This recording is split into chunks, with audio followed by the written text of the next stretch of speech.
Palavra do Senhor, mas nós já ouvimos bastante coisa agradável da parte de Deus, mas Deus ainda tem uma palavra para nós, irmão. Amém? Amém. Eu peço aos irmãos que abram a sua Bíblia no livro do Atos dos Apóstolos, no capítulo de número 2. Vamos ler o versículo de número 36. Somente este versículo, amém? Amém. Eu vou ler para adiantar, que diz assim, Atos dos Apóstolos capítulo 2, versículo 36. Saiba, pois, com certeza, toda a casa de Israel, que a esse Jesus, a quem vós crucificaste, Deus o fez Senhor e Cristo. Diga graças a Deus. Meus irmãos, o livro do Atos dos Apóstolos, Deus, no capítulo de número 2, Ele cumpre a sua promessa no dia de Pentecostes, promessa que fora feita pelo profeta Joel, no capítulo 2, versículo 28 e 29, promessa também que foi feita pelo profeta Isaías, no capítulo número 44, versículo 3 e 5, a mesma promessa foi feita também em Ezequiel, capítulo 36, e o versículo 25 e diante. Lucas, o próprio Jesus, ele fala a respeito desta promessa no capítulo 24, a partir do versículo 49. E aqui mesmo em Atos dos Apóstolos, Jesus, ainda depois de ressuscitado, ele faz essa promessa, pedindo para que as pessoas ficassem em Jerusalém, para que do alto eles iriam ser revestidos de poder, iriam ser testemunhas de Jesus em Jerusalém, na Judéia e até os confins da terra. Então, neste dia, grandes milagres aconteceram. Por exemplo, um som como de um vento veemente impetuoso encheu toda a casa. E a Bíblia diz que todos foram cheios do Espírito Santo e começaram a falar em outras línguas com o derramado do Espírito Santo. Porque é bem verdade que sem o Espírito Santo nós não conseguiríamos caminhar. Nós só estamos aqui nesta noite porque esta promessa também foi cumprida na nossa vida. E é verdade que só há cristianismo porque o Espírito de Deus é quem nos dá força, é quem nos guia, quem nos consola, quem nos conforta, quem nos encoraja. Sem o Espírito de Deus não tem como nós caminhar. Contudo, é bem verdade que apesar de todos esses milagres, mas nem mesmo um milagre como esse poderia mudar aquelas pessoas. Muito pelo contrário, alguns trataram aquele acontecimento com preconceito e discriminação. Outros chegaram a murmurarem e outros chegarem até a zombarem e dizer que aquelas pessoas estavam embriagadas. Ou seja, então, milagres, eles provocam bastante impacto. É bem verdade que os milagres vão impactar, porém, os milagres não produzem transformação. Os milagres, eles chamam a atenção das pessoas, porém, os milagres não produzem transformações das pessoas. É bem verdade que o milagre, ele vai abrir a porta para a proclamação do Evangelho. Porém, os milagres não é o Evangelho em sua essência. Se você olhar o texto, depois que Pedro se levanta, prega a mensagem do Evangelho, explica a mensagem do Evangelho e aplica as mensagens do Evangelho conforme as Escrituras. A Bíblia diz que as pessoas elas foram tocadas pela palavra de Deus ao ponto de serem batizadas quase em 3.000 almas. Então, o importante não é o milagre, porque o maior dos milagres Jesus fez na sua vida, foi salvar a sua alma, purificar a sua vida dos pecados antes que nós havíamos cometido. E esse é o maior dos milagres. Então, o que mais importa para mim, para a sua vida, é deixar a mensagem do Evangelho entrar em nossos corações, porque quando a palavra ela entra, ela traz mudanças interiores, porque não basta somente eu mudar o meu exterior, com um exemplo, colocar um terno, uma gravata ou um vestido arrastando no mocotó, mas tem que ser mudado, é o que está dentro de mim, porque dentro de cada um de nós, quem conhece é Jesus. Foi por isso que ele disse: eu eu vou para o Pai, mas não vos deixarei órfãos. Sabe por quê?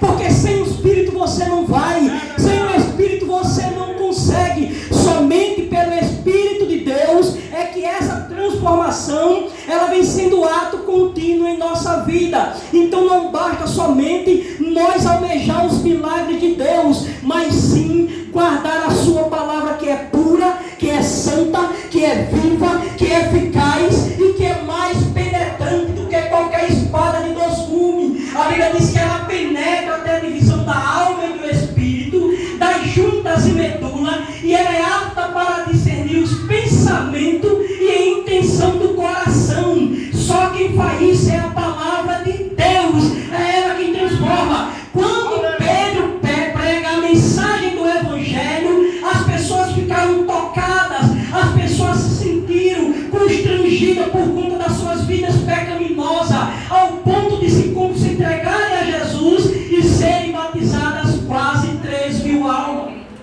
Então a mensagem de Pedro aqui, a explicar para o povo que estava atônito vendo aquele acontecimento, foi mostrar o que Cristo fizera e o que aconteceu com ele e o que ele estava após a fazer, depois de 40 dias ficado com os discípulos e sendo assunto ao céu.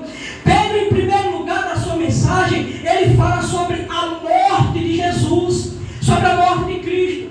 E a morte de Cristo, ela não foi um acidente, não foi um acaso, mas foi um plano eterno de Deus. Já era plano de Deus o Pai crucificar o seu Filho Jesus para que pudesse perdoar o meu e os teus pecados. Sem Jesus não há salvação, só há salvação para a nossa vida por conta do que Cristo fez. Então a morte de Cristo não foi um acidente, irmão, não foi um acaso, mas foi plano de Deus. Se você vê em Atos dos Apóstolos, versículo 23, você vai ver lá escrito que ele, de dentro da sua presciência, Deus já tinha determinado. Se você vê isso também no capítulo 4 de Atos, versículo 28, você vai ver mostrando que Deus já havia determinado que o Cristo haveria de padecer. Se você vê no capítulo 13, o versículo 18 de Atos, você vai ver as mesmas coisas. Pedro se levantando e dizendo ao povo que era necessário que ele padecesse. Você vai ver também no capítulo de número 13 de Atos, versículo 29, agora Paulo dizendo que era necessário que o Cristo padecesse, porque se ele não viera, se ele não morresse, não ressuscitasse, de maneira nenhuma nós teríamos sido justificados. Você só é justificado na pessoa bendita de Jesus. Ele derramou o seu sangue para lhe dar vida e vida em abundância. Então a morte de Cristo, ela não foi o fim, mas foi a exaltação de Jesus. No capítulo 17 de João, e o versículo 1, a parte B, o próprio Jesus vai dizer: glorifica-te a ti mesmo, para que também o teu Filho te glorifique a ti. Então a morte de Cristo não foi o fim, mas sim ela abriu a porta para a salvação de toda a humanidade. É por isso que nós temos 1000 motivos para estar aqui e exaltar esse Deus, porque se não for Ele ter misericórdia de nós, enviar o seu Filho para ir na cruz do Calvário, jamais haveria essa festa nessa noite. O maior motivo dessa festa acontecer, aleluia, de você estar memoriando a morte de Cristo com a ceia, foi porque a Bíblia diz que Deus amou o mundo de tal maneira que deu seu Filho de gênito, para que todo aquele que nele crê não pereça, mas tenha vida eterna. Esse foi o propósito da vida de Cristo na terra, foi morrer em morte de cruz, ressuscitar no terceiro dia para lhe dar vida. Então a cruz de Cristo, ela não foi o fim, mas sim um recomeço. Ele morreu e ressuscitou, e a Bíblia diz que nós com ele ressuscitemos. É por isso que hoje você é justificado na pessoa de Jesus. Pedro também fala, não fala somente da morte de Cristo, mas Pedro também fala da sua ressurreição. Veja no versículo de número 24 do capítulo 2 e o versículo 32, Pedro vai dizer assim: Aí Pedro vai dizer no versículo de número 24 do capítulo 2, Pedro diz, no verso 24, ele diz, ao qual Deus ressuscitou, solta ânsias da morte, pois não era possível que fosse retido por ela. Versículo 32, Deus ressuscitou a este Jesus, do qual todos nós somos testemunha. Ou seja, o Cristo que morreu, ele vive, porque Deus o ressuscitou, e ele vive pelos séculos dos séculos. E a Bíblia diz que nas suas mãos está a chave da morte e do inferno. É por isso que o crente, irmão, ele não pode viver abatido, oprimido. Ele tem que ter alegria na alma, porque a alegria, ela vem de dentro, porque ela sabe que o Cristo que ele serve, ele não está morto, mas está vivo. Nós não servimos a um Cristo que esteve vivo e está morto, não. Nós servimos a um Cristo que esteve morto e está vivo pelos séculos dos séculos. Ele vive, você está aqui porque ele vive. Ele ressuscitou. Aleluia. A morte não pode conter o Cristo da cruz. A Bíblia diz no capítulo 24 de Lucas que aquelas mulheres, elas se levantaram cedo e foram embalsamar o corpo do mestre. E quando ele vai se aproximando do sepulcro, elas veem a pedra removida. E quando elas veem a pedra removida, ficam embasbacadas, ficam sem saber o que fazer. E quando elas ficam pasmas com aquilo, a Bíblia diz que aparece o varão de branco e diz: mulher, a quem procurai? Ele não está aqui, mas ressuscitou. Aleluia. Agora vá e diga aos seus filhos, aleluia, diz a Pedro que ele vive. O Jesus que você serve, ele está vivo. É por isso que você tem que ter alegria, aleluia, no coração. Meu irmão, eu não aguento em ver um crente dizer que está oprimido e triste, porque o Cristo que ele vive, que ele serve, ele não está mais na cruz. Aquele Cristo fraco e oprimido, que muitos servem aí fora, se botar no braço e dar uma aperta, ele se quebra. O seu Cristo, ele vive, e ele tem todo o poder. Então se alegre nessa noite, porque você está aqui, porque Jesus salvou a sua vida. Aleluia, Jesus. Não tem crente que ela morre se acabando. Irmão, você pode estar passando pelo problema que for, mas você tem promessa de morar no céu. Então aqui não está chorando morrer, não. Porque a promessa da gente é para ir morar no céu. O crente tem que andar animado. É por isso que eu só prego animado, irmão. Que o cara vai com medo de dar uma carreira que o sapato bate nas costas. Tem que estar animado o crente. O crente não pode andar abatido, triste, oprimido, não, irmão. Porque você serve um Deus vivo. Um Deus que quando você está fraco, recebe uma oração, recebe uma palavra, você se anima. E esse é o lugar de crente vindo doente, fraco. Porque aquele recebe a mensagem, ele fica animada. Recebe a oração, sai animado ou animada. Isso é o nosso Cristo. Esse é o nosso Deus. E ele vive, ele reina, ele ressuscitou, ele não está mais na cruz, não. O crente que está na cruz é o crente dos irmãos aí fora. Fraco, o Cristo fraco, oprimido. Mas o Cristo que você serve, ele vive pelos séculos dos séculos. Aleluia. E ele diz: todo o poder foi me dado no céu e na terra. Então a morte de Cristo não foi o fim, mas foi o recomeço para a sua vida, para a minha vida, para a nossa vida. Porque a nossa vida era perdida, sem rumo. Quando Cristo ele morre e ressuscita, ele nos justifica com Deus Pai. É por isso que você tem motivo para estar alegre, como um bezerro, como está mamando. O crente não pode estar triste, abatido, oprimido, não. A opressão das nossas vidas já ficou para trás. O Cristo nos libertou, porque o nosso Cristo ele vive. Agora eu falar que ele é daí. Agora que é o Cristo, o vivo. Ele vive, irmão. Aleluia. Sai daquele lado que Jesus vive. E você tem vida nele. Sem ele você não tem vida. Sem ele você é oprimido, abatido, cabisbaixo, amargurado. Mas porque ele vive, você está aqui glorificando a ele. Aleluia.